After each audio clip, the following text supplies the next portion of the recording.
Hello friends, I Dr. Sonam Bhatia welcomes you all to another episode of C2B. In our last episode, we discussed the various types of lipoproteins and chylomicron metabolism in detail. Just in case you have missed that video, the link for the same will be available in the I button above. In today's video, we shall be discussing a structured question on LDL metabolism. So without a further ado, let's get started. So let's see the question first. What is SD-LDL-C? Explain in detail the formation of LDL from VLDL. How is it measured in lab? Comment on its role in pathogenesis of atherosclerosis. Let's see one by one. Question number 1. What is SD-LDL-C? Let's first define LDL. LDL is a small lipoprotein which is rich in cholesterol and has only one apolipoprotein, that is ApoB100. So what is SD-LDL cholesterol? SD-LDL cholesterol is small, dense, low-density lipoprotein cholesterol, a type of smaller LDL-C which have been shown to be associated with increased risk for coronary artery disease. Let's now see question number 2. Question number 2. Explain in detail the formation of LDL from VLDL. VLDL is synthesized by liver, transports endogenous triacylglycerol to the extrahepatic tissues like heart, adipocytes, lungs, spleen, renal medulla, where it is acted upon by the enzyme LPL. LPL converts VLDL to remnant VLDL, which is also known as intermediate density lipoprotein, IDL. This IDL finally gives away all its triacylglycerol to the tissues and has only one apolipoprotein, that is ApoB100, and is now known as LDL or low density lipoprotein, which is sometimes also called as bad cholesterol. Here, as you can see, a nascent VLDL having a few apolipoprotein but always has an integral apolipoprotein, that is ApoB100, which comes from liver. This is rich in endogenous triacylglycerol, collides with HDL, gains more apolipoprotein and goes to extrahepatic tissue where the enzyme LPL is activated by ApoC2. Now LPL converts triacylglycerol to glycerol and free fatty acid. Free fatty acid will be taken up by the extrahepatic tissues for their cellular metabolism, but glycerol goes to liver because the enzyme glycerol kinase is present only in liver. This might seem like deja vu because in the last video we discussed chylomicron metabolism.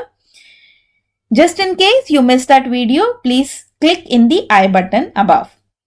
Some major differences in chylomicron and VLDL metabolism exists. For example, chylomicron originates from intestine and is rich in exogenous या फिर dietary triacylglycerol भी कह सकते हैं. VLDL liver से आता है and is rich in endogenous, मतलब ये triacylglycerol liver में synthesize हुआ है. Again, another difference is chylomicron के ऊपर ApoB48 इंटीग्रल apolipoprotein है and VLDL के ऊपर ApoB100 is the integral apolipoprotein. Let's now focus on the other half of this figure where LDL will be formed. The VLDL remnant, also known as intermediate density lipoprotein IDL, gives away more of its triacylglycerol to the extrahepatic tissue and is now left with a molecule rich in cholesterol mainly. And इसके ऊपर सिर्फ एक ही apolipoprotein होता है, that is ApoB100. This is LDL. And it will go and distribute cholesterol to all tissues, hepatic as well as extrahepatic. But by virtue of an receptor known as LDL ApoB100E receptor. Let's clearly see what is this LDL receptor. This is how an LDL receptor is seen.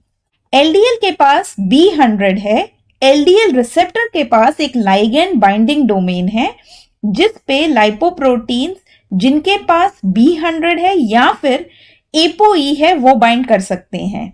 This was, however, first discovered for LDL and is now famously known as LDL receptor.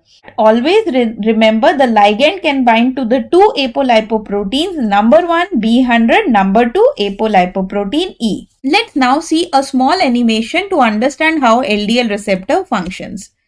So this is how an LDL receptor binds to LDL ApoB100, and that blue thing is ApoB100 on that LDL molecule, and this is how they interact with the LDL receptor. Finally, endocytosis will take place. Let's now see question number 3. How is LDL measured? जब भी किसी patient का lipid profile order होता है उसमें LDL calculated दिया जाता है. We are not actually estimating कि ब्लड में कितना LDL है. So it is rather obtained via an equation famously called Fredwell's equation. According to this equation, total cholesterol is equal to HDL plus LDL plus VLDL. So the LDL will be equal to total cholesterol minus HDL and VLDL. The LDL here is equal to total cholesterol minus HDL plus triacylglycerol by 5 if it is in milligrams per deciliter, or triacylglycerol by 2.2 if it is in millimoles per liter. A very important limitation of this equation is that it is not valid for the levels more than 400 milligram per deciliter. You must also know what is the desirable range for cholesterol, that is less than 200, triacylglycerol less than 150, HDL 60 and above, LDL 60 to 130, all in milligram per deciliter. Let's now see question number 4, that is role of LDL in pathogenesis of atherosclerosis. Usually जो cholesterol intake है and synthesis है in the body वो एक तरफ, and cholesterol requirement of the body जिसमें कि synthesis of cell membrane, steroids, synthesis of bile acid, synthesis of ubiquinone, vitamin D3, and there are many other uses of cholesterol. इन दोनों में एक balance होना चाहिए. Cholesterol intake and synthesis on one side and the cholesterol requirement of body on the other side. ये दोनों में balance होना बहुत जरूरी है. अगर डाइटरी कोलेस्ट्रॉल इंक्रीज हो जाता है then the circulating cholesterol will also increase. That means the level of LDL will increase. That will result in pathological intimal thickening, resulting in fatty streak formation, fibrous cap atheromas, and plaques will be formed, ultimately resulting in atherosclerosis.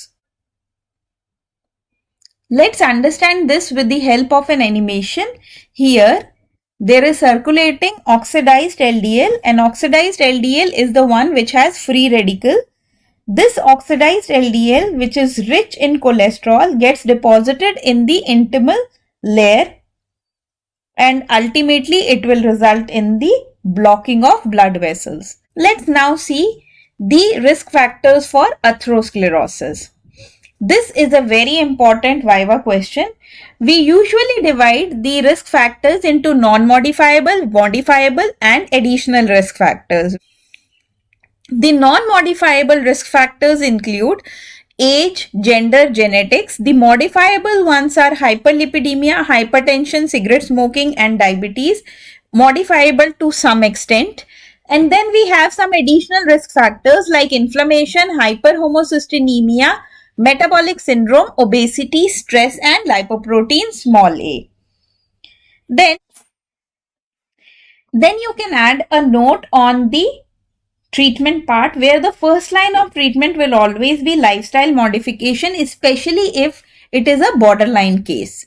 Here, the lifestyle modification includes regular physical activity, dietary modifications like low-fat diets, avoid sugars like sucrose, glucose, take complex polysaccharide, take adequate proteins, vitamins, minerals, water. Then you can add a note on hypolipidemic agents. कोलेस्टाइरामीन क्या करता है? Decrease करता है bile acid reabsorption को. साइटोस्टेरॉल decrease करता है cholesterol का absorption from intestine. Statin cholesterol synthesis de novo inhibit कर देता है by inhibiting the enzyme HMG-CoA reductase. Fibrates like gimfibrosil, fenofibrate, They decrease VLDL secretion in liver, and nicotinic acid decrease triacylglycerol synthesis in liver. This is just for educational purpose. The hypolipidemic agent should be taken only after the proper prescription. Atherosclerosis in itself is a very big topic. इसको फिर किसी video में detail में discuss करेंगे. But for this question, this information provided to you will be sufficient. For further updates on my HDL video, you may visit my social media handle on Instagram and Facebook. Do not forget to subscribe and press the bell icon for further notifications. Thank you and God bless you all.